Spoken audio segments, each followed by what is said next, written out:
Umaga ng Huwebes, April 7, 2022 sa Brazil, bandang 6:40 AM, bago pumasok sa trabaho si Francisco, sinilip niya ang anak niya na si Julia sa silid nito. Mahimbing pa itong natutulog na nakapulang pajama dahil masama ang pakiramdam kagabi. Pero pagdating ng alas 9 ng umaga, napansin ng inang si Joselia na biglang nawala si Julia sa bahay. Agad silang humingi ng tulong sa mga pulis. Sa pag-usad ng investigasyon, isang nakakapangilabot na sikreto ang natuklasan. Ang pagkawala ni Julia ay magbubukas sa katotohanang 4 na beses siyang inabuso ng mismong lalaking tinatawag niyang ama. Si Francisco Lopez Albuquerque, 34 years old, na may palayaw na boya, at si Joselia Araujo dos Santos ay ikinasal noong January 27, 2022. Si Joselia ay nagtatrabaho bilang manicurist at eyebrow designer, habang si Francisco naman ay maintenance assistant ng mga elevator. Nagkakilala sila mga 3 taon bago ang kasal, na maging regular na customer si Francisco sa maliit na kainan ng nanay ni Joselia. Mabilis ang naging takbo ng relasyon nila. Pagkalipas lang ng 2 buwan, nagpasya na silang magsama sa iisang bahay. At matapos ang 10 buwan na magkarelasyon, pinili nilang magpakasal. Si Joselia ay may 2 anak mula sa kanyang mga naunang relasyon. Si Julia dos Anjos Brandao, 12 years old, at isang lalaki na 3 years old pa lamang. Bukod dito, siya ay 2 buwang buntis sa unang anak nila ni Francisco. Halos 2 linggo pa lamang ang nakakalipas mula nang lumipat ang pamilya sa isang ground floor apartment sa isang gated condominium sa Barangay Gramame sa João Pessoa, Paraíba sa Brazil. Noong Huwebes na umaga, April 7, 2022, bandang 6:40 AM, naghahanda na si Francisco para pumasok sa trabaho nang hilingin ni Joselia na silipin kung gising na si Julia. Ayon sa kanya, hindi maganda ang pakiramdam ng bata noong gabi bago iyon. Uminom siya ng gamot at maagang natulog. Pumasok naman si Francisco sa silid ng bata at nakitang nahimbing pa rin itong natutulog. Suot ang pulang pajama. Pagkatapos nagpaalam siya sa asawa sa pamamagitan ng isang halik at umalis papasok sa trabaho. Ngunit makalipas ang halos 2 oras, bandang 9 AM, bumangon si Joselia at napansing wala na si Julia sa bahay. Maayos ang kama, off ang cellphone ng bata, at napansin din niyang wala ang mga damit at sapatos na karaniwang suot ni Julia kapag lumalabas. Agad niyang sinabihan ang pamilya. Naghanap sila sa paligid, sa mga kalye, sa mga kapitbahay, ngunit walang bakas ng dalagita. Bandang 10 AM, sa gitna ng matinding pangamba at kawalan ng balita, nagtungo na sila sa pulisya upang i-report ang pagkawala. Ang Homicide Division ng João Pessoa ang humawak sa investigasyon. Agad na kinapanayam ang mga kaanak at kakilala ng bata. Ayon kay Joselia, hindi ugali ni Julia ang umalis nang hindi nagpapaalam at wala silang naging seryosong pagtatalo kamakailan. Inamin niyang minsan niya lang napagsabihan ang anak tungkol sa labis sa paggamit ng cellphone. Lumabas sa investigasyon na ang cellphone ni Julia ay nanatiling bukas hanggang bandang 7:30 AM. Sinubukan nitong i-track ng pamilya habang pinaiting ng pulisya ang paghahanap. Unti-unting nabuo ang hinala. Maaring siya ay dinukot at nahikayat na lumabas ng bahay ng isang estranghero. Lalo pang tumuon ang atensyon sa isang detalye. Noong araw bago mawala si Julia, may isang babaeng nakipag-ugnayan sa kanya sa Instagram. Pinakilala nito ang sarili bilang isang digital marketing consultant at nag-alok ng libreng online class na umano'y magbibigay kay Julia ng pagkakataong kumita ng pera sa internet. Ayon kay Joselia na ikwento pa mismo ni Julia sa kanya ang alok na ito. Gayunpaman agad na inalis ng pulisya ang hinalang ito matapos nilang makilala at matagpuan ng taong nasa likod ng online contact. Mayroon itong permanenteng tirahan, aktibong mga kontak at naninirahan sa ibang estado na walang anumang malinaw na koneksyon sa pagkawala ni Julia. Sa simula, ibinigay ng pamilya ang description ng mga damit na umano'y suot ni Julia nang umalis siya ng bahay. Ngunit sa masusing pagsisiyasat may mga detalye na hindi nagtukma. Ang tennis shoes na inakala ng ina na suot ng bata ay natagpuan sa bahay ng kanyang lola. Samantala ang mga damit na sinasabing ginamit niya sa pag-alis ay nakita sa basket na maruruming damit.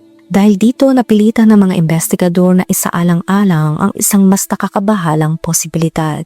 Maaring umalis si Julia ng bahay na nakasuot lamang ng tsinelas at pajama. Agad namang ipinaalam ni Jefferson Louis Brandow ang tunay na ama ni Julia ang pagkawala ng anak. Kinabukasan bumiyahe siya patungong Joao Pessoa kasama ang kanyang asawa na si Karim Brandow at isang tiyahin ng bata upang personal na masubaybayan ang paghahanap.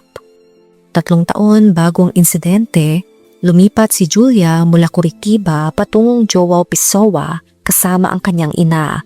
Sa kabila ng distansya, regular siyang nagbabakasyon tuwing katapusan ng taon kasama ang ama sa Parana. Ang huling pagkakataong magkasama sila ay noong February 10 nang ihatid siya ni Jefferson sa paliparan pabalik ng Paraiba. Ikinuwento ni Karim na naging madrasta ni Julia mula pa noong siya ay 4 na taong gulang na masaya at puno ng pag-asa ang bata bago ito mawala. Noong Miyerkules, April 6, nag-usap pa sila at kinuwento ni Julia kung gaano siya kasapik na makita ang bagong ayos ng kanyang kwarto na ni-renovate nina Jefferson at Karim. Inilarawan si Julia bilang makatarungan, tapat at walang problema ang bata. Isang dalagitang may simple at tahimik na buhay na umiikot lamang sa bahay at simbahan. Mariing sinabi ng pamilya, hinding-hindi tatakas si Julia.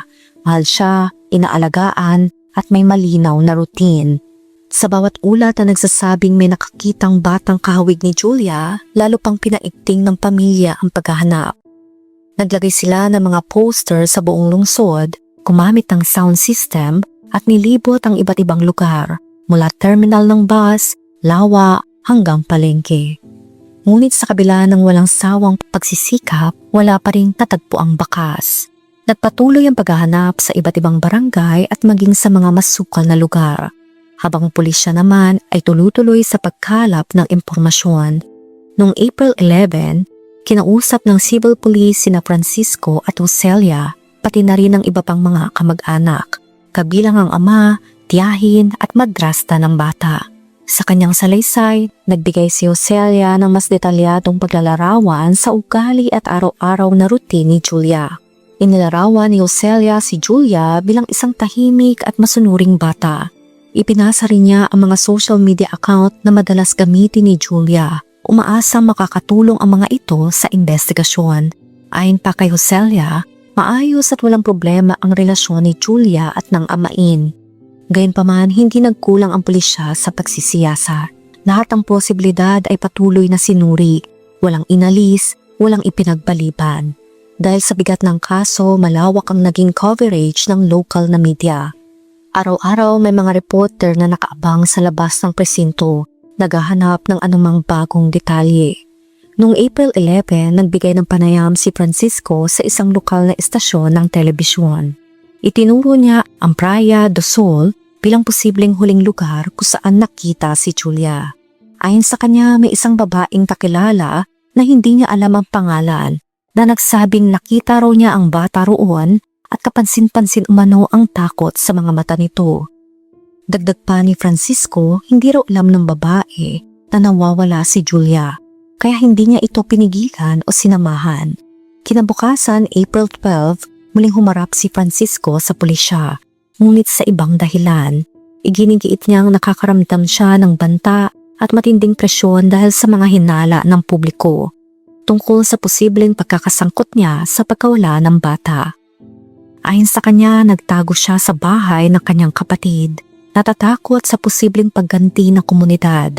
Subalit habang lumalalim ang investigasyon, tumarami ang hindi pagkakatugma sa kanyang mga naunang pahayag. Dahil dito ay pinatawag muli si Francisco para sa isa pang masinsinang interogasyon ng investigador na si Hector Acevedo. Sa pagkakataong ito, mas diretsyo at mas mabigat ang mga tanong. Dito umamin si Francisco. Inako niya ang pagpaslang kay Julia at detalyado niyang ikinuwento ang mga pangyayaring humantong sa krimen. Mga detalye na tugma sa mga impormasyong matagal nang sinusuri ng mga pulisya. Hindi lamang siya umamin, itinuro rin niya ang eksaktong lokasyon kung saan itinago ang labi. Sinamahan ni Francisco ang mga pulis patungo sa isang inabandonang balon na nasa isang masukal na lugar malapit sa Praia do Sul, hindi kalayuan sa tinitirhan ng pamilya. Ang mga tauhan ng Corpo de Bomberos ng Paraiba ang nag-ahon sa labi mula sa balon. Ayon sa ulat ng mga rescuer, tahimik ang paligid, ngunit mabigat ang hangin, habang unti-unting inilalantad ang katotohanang matagal nang itinatago. At sa sandaling iyon, ang pagkawala ay naging krimen, isang trahedyang walang salitang makapapawi. Sa isinagawang pagsisiyasat, tatagpuan si Julia na nakagapo sa mga braso at binti at nasa malubhang yugto ng pagkapulok. Dahil sa kondisyon ng lugar, napilitan ng militar na responsable sa pag-ahon na gumamit ng oxygen respirator upang maiwasan ang paglanghap ng hangin sa loob ng balon na may humigit kumulang 16 meters ang lalim. Tumagal ng halos 1 oras at kalahati ang buong operasyon. Ang lupa sa paligid ay marupok at may banta ng pagguho, kaya't kinakailangan magdoble ingat at magpatupad ng mas mahigpit na safety measures sa bawat galaw. Matapos maiahon, ang labi ay dinala sa Instituto de Policia Científica sa Joao Pessoa. Doon isinagawa ang DNA test at psychological examination. Bagamat may pag-amin na si Francisco Lopez at kinilala na rin ng pamilya ang biktima, kinailangan pa rin ang DNA test dahil sa advanced na estado ng pagkabulok upang opisyal na makumpirma ang pagkakakilanlan ng labi. Ang psychological exam naman ay sinagawa upang alamin kung naging biktima ng sexual na karahasan si Julia. Isang posibilidad na lumitaw sa investigasyon, ngunit itinanggi ni Francisco sa kanyang salaysay sa investigador. Bukod dito ay sinagawa rin ng iba pang forensic examinations upang matukoy ang eksaktong sanhi ng pagkasawi at linawin ang mga detalye ng krimen na mahalaga sa kaso. Mula pa sa simula, itinuturing na ng Pulisya Sibil ng Paraiba si Francisco bilang isa sa pangunahing sospek. Maraming taong nakapanayam ang nagpahayag ng hinala laban sa kanya at ang mga hindi pagkakatugma sa kanyang mga pahayag ay lalo pang nagpalakas sa mga suspisyong ito. Gayunpaman, nag-ingat ang mga otoridad. Hindi agad humingi ng warrant of arrest ang pulisya dahil kulang pa ang konkretong ebidensya sa mga unang araw. Sa halip, pinili nila kituon ng pansin sa masusing pangalap ng ebidensya at pagsusuri ng mga testimonya. Sa ikatlong interogasyon, doon lamang tuluyang umamin si Francisco. Inilahad niya na pinaslang niya si Julia sa loob mismo ng bahay at matapos iyon ay inilipat ang labi sa balon kung saan niya ito iniwan. Sa kanyang salaysay, sinabi rin niyang natutulog umano ang kanyang asawa na si Ocelia sa oras na nangyari ang krimen. Isang pahayag na nagbukas ng panibagong mga tanong at lalo pang nagpalalim sa investigasyon. Dahil sa mga hindi pagkakatugma sa mga pahayag, nagsimula makaramdam ng matinding pagdududa ang mga investigador. Isa sa mga unang hinala ay ang posibilidad na si Ocelia ay sinadyang bigyan ng substance sa araw ng krimen upang wala siyang maalala. Ang hypothesis na ito ay masusi inimbestigahan at kalaunan ay kinumpirma ng mga otoridad. Noong April 13 sa isang panayam sa Central Police ng Joao Pessoa, kinumpirma ng delegado na si Hector Acevedo na si Francisco ay nagpakita ng napakalamig at walang pagsisising asal matapos aminin ng krimen. Hindi siya umiyak, hindi siya nanginginig, hindi siya nagpakita ng anumang senyales ng pagsisisi. Ang tanging hiling lamang niya ay makausap ng personal ang kanyang kapatid na babae. Nang ipaalam ang katotohanan sa kanyang kapatid na si Edelusa, agad itong nanghina at nabigla. Samantala si Francisco ay nanatiling kalmado, tahimik at walang pagbabago sa ekspresyon ng mukha. Isinalaysay ni Edelusa na siya mismo ang naghatid sa kapatid sa mga otoridad sa pag-aakalang doon ito magiging ligtas mula sa mga banta ng publiko. Ngunit bago pa man sila tuluyang makapasok, tumingin sa kanya si Francisco at nagsabing, "Ate, mahal kita, pero kailangan kong sabihin sa iyo ang isang bagay." At doon niya inamin, "Ako ang pumaslang kay Julia." Lubos na nayanig si Edelusa sa narinig. Napaupo siya, nawala ng lakas at inasikaso agad ng mga pulis at investigador na naroon, batid ang bigatang sandaling iyon. Isa sa mga unang palatandaan ay ang katotohanang si Francisco ang huling taong nakitang kasama si Julia nung umagang ito'y nawala, bago napansin ng ina na nawawala ang bata. Ngunit ang unang malaking kontradiksyon ay lumitaw sa kanyang salaysay tungkol sa susi ng bahay. Ayon kay Francisco, nang siya'y umalis para pumasok sa trabaho, isinara niya ang pinto at inihagis ang susi sa loob ng bahay sa pamamagitan ng bintana. At umano'y bumagsak ito mismo sa ibabaw ng sofa, isang gawain daw na karaniwan sa kanilang pamilya. Dagdag pa niya, ginawa rin umano ito ni Julia nang siya ay lumabas. Ngunit para sa mga investigador, hindi ka panipaniwala ang paliwanag. Una, napakaliit ng tsansa na ang susi na kapag inihagis ay muling babagsak sa eksaktong parehong lugar. Ikalawa, hindi sapat ang tangkad ni Julia upang maabot ang bintana at maihagis ang susi papaloob, lalo na tumama ito sa sofa. Ang detaling ito ang unang seryosong dahilan kung bakit nagsimulang pagdudahan ng pulisya ang katotohanan ng kanyang mga pahayag. Isa pang kahinahinalang detalye, nabagsak at nabasag ang cellphone ni Francisco sa mismong araw na nawala si Julia. Bukod dito, may sugat siya sa mukha na ipinaliwanag niyang sanhi lamang na aksidente sa pag-aahit. Ngunit napansin ng mga otoridad na hindi naman mukhang bagong ahit ang kanyang balbas. Dagdag pa rito, iniulat ng pamilya ni Julia na may malinaw na pagbabago sa kilos at asal ng bata mga 2 linggo bago ang krimen. Isang batang dating tahimik, masunurin at masayahin, ngunit bigla umanong naging mailap at kakaiba ang kilos. Isang pagbabagong hindi agad napansin, ngunit sa huli naging mahalagang piraso ng katotohanan sa pagbubuo ng buong larawan ng krimen. Sa kanyang salaysay, ikinuwento ni Joselia na isang gabi ay nagising si Julia sa matinding takot. Sinasabing may nakita siyang lalaking kahawig ng kanyang padrasto na si Francisco na nakasilip sa bintana ng kanyang kwarto. Dahil sa takot ng anak, agad bumangon si Joselia. Ngunit nang tumingin siya sa paligid, napansin niya ang kanyang asawa ay nakaupo sa gilid ng kama. Isa pang detalye ang lalong nagpatindi ng hinala ng pamilya. Noong March 23, ayon sa mga kamag-anak, si Francisco ay nagtanong sa administrator ng gusali tungkol sa sistema ng CCTV. Doon niya nalaman ang 2 kamera sa harap ng gusali ay hindi gumagana.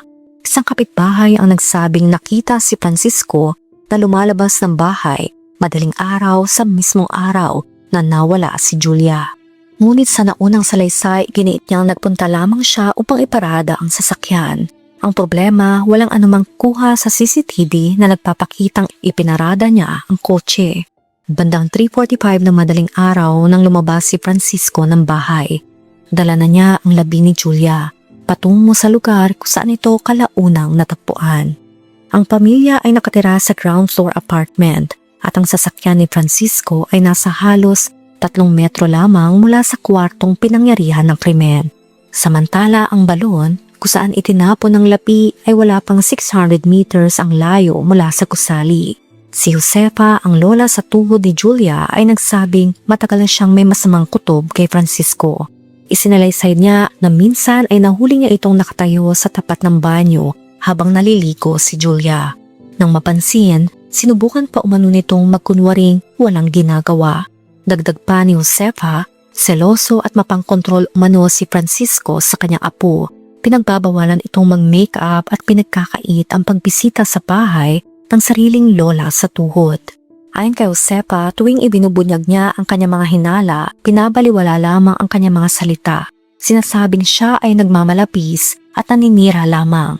Ngunit malinaw sa kanyang alaala, noong April 6, isang araw bago tuluyang mawala si Julia, magkasama sila buong araw at sa pagkakataong iyon, may kinuwento si Julia na hindi na niya muling naibahagi kanino man.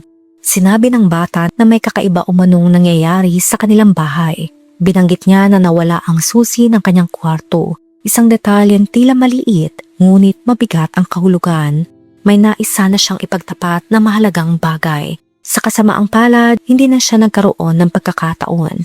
Dumating si Francisco upang sunduin si Julia. Para kay Josefa, hindi kailanman naging mapagkakatiwalaan si Francisco. Ipinahayag niya ang kanyang pag-aalinlangan kay Joselia noong unang ipakilala ito sa pamilya. Ngunit muli walang naniwala sa kanya. Samantala, sa kanyang formal na pag-amin sa delegado, inilahad ni Francisco na pinaslang niya si Julia sa pamamagitan ng pagpunterya sa liig gamit ang sariling mga kamay, habang ito ay mahimbing na natutulog sa kanyang kama. Matapos ang krimen, inilagay niya ang labi sa likurang upuan ng kanyang sasakyan at dinala ito sa isang abandonadong balon kung saan natagpuan ang labi makalipas ang 6 na araw. Pagkatapos nito, bumalik siya sa bahay at pinagpatuloy ang kanyang pang-araw-araw na gawain. Tila walang nangyari, isang pagtatangkang itago ang kasalanan at ilayo ang sarili sa anumang hinala. Habang papunta sa trabaho, itinapon niya ang cellphone ni Julia malapit sa isang ilog. Sa mga sumunod na araw, nagkunwari siyang normal ang lahat.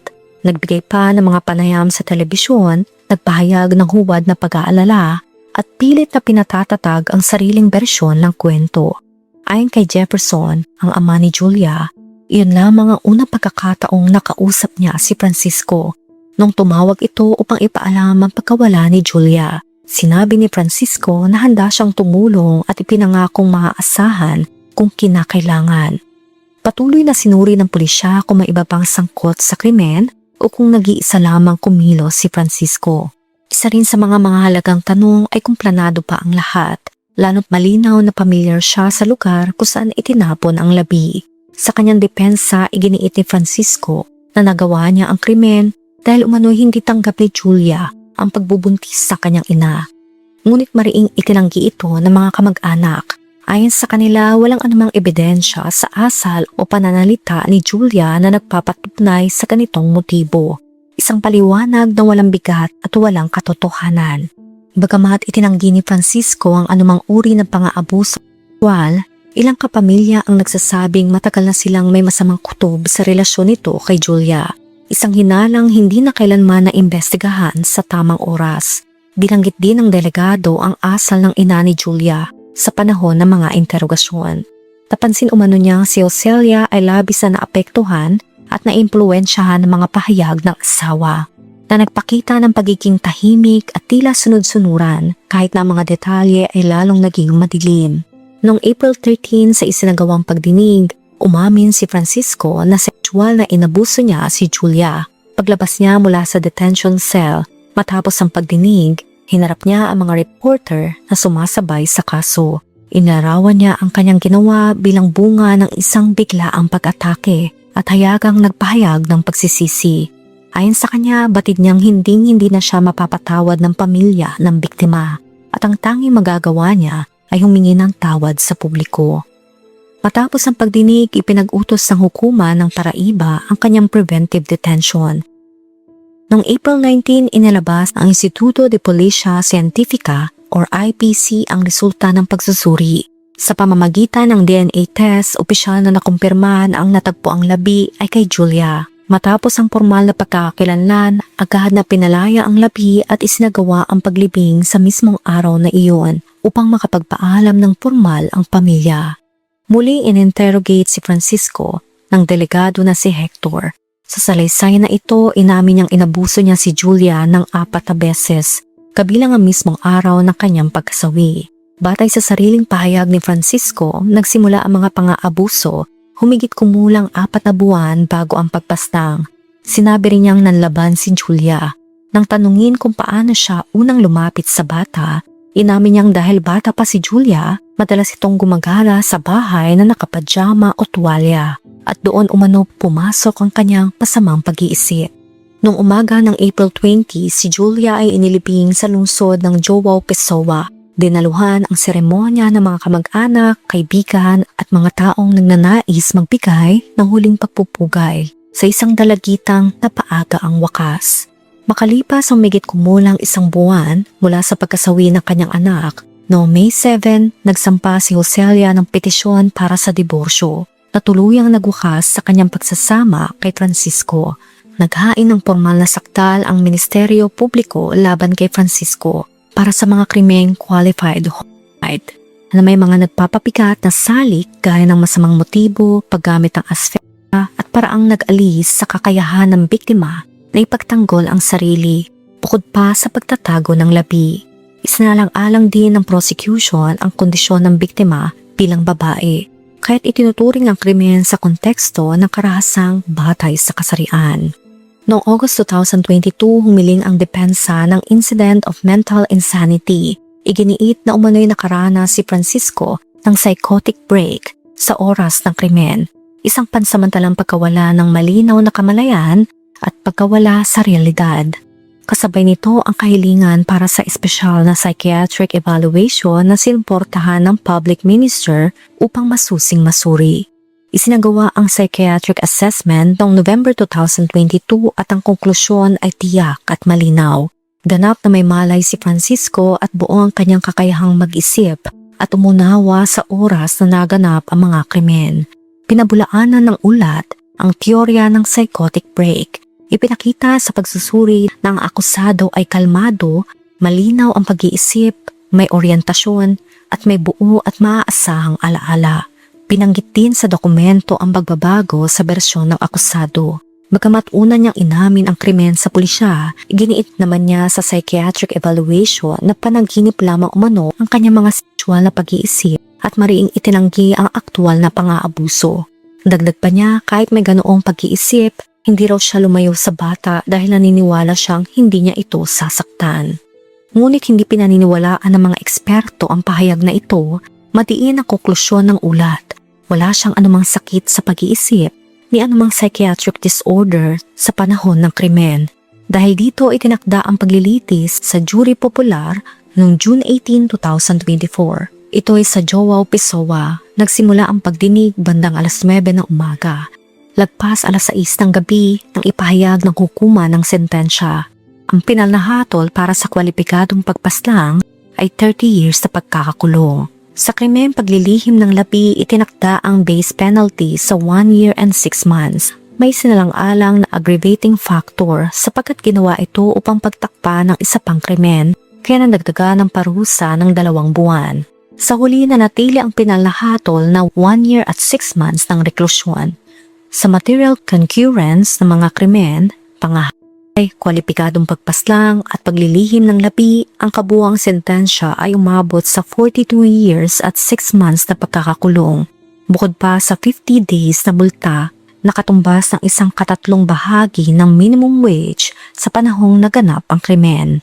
Itinakda ng hukuman ang closed regime bilang panimulang paraan ng pagsisilbi ng parusa. Matapos ang hatol, sinabi ng abogado ng depensa na inaasahan na nila ang mabigat na sentensya, lalo na dahil sa lawak ng atensyong natanggap ng kaso.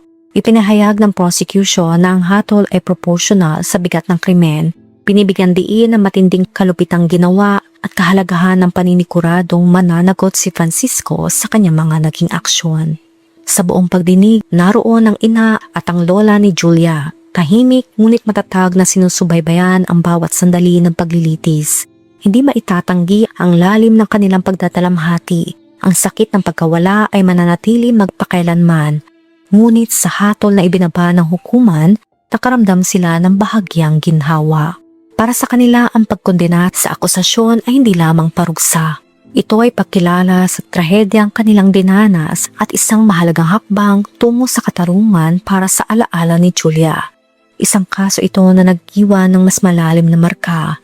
Isang paalala ng tiwalang winasak at ng inosenteng buhay na hindi na maibabalik. Ikaw, ano masasabi mo sa kwento natin ngayon? Let me know sa comment section.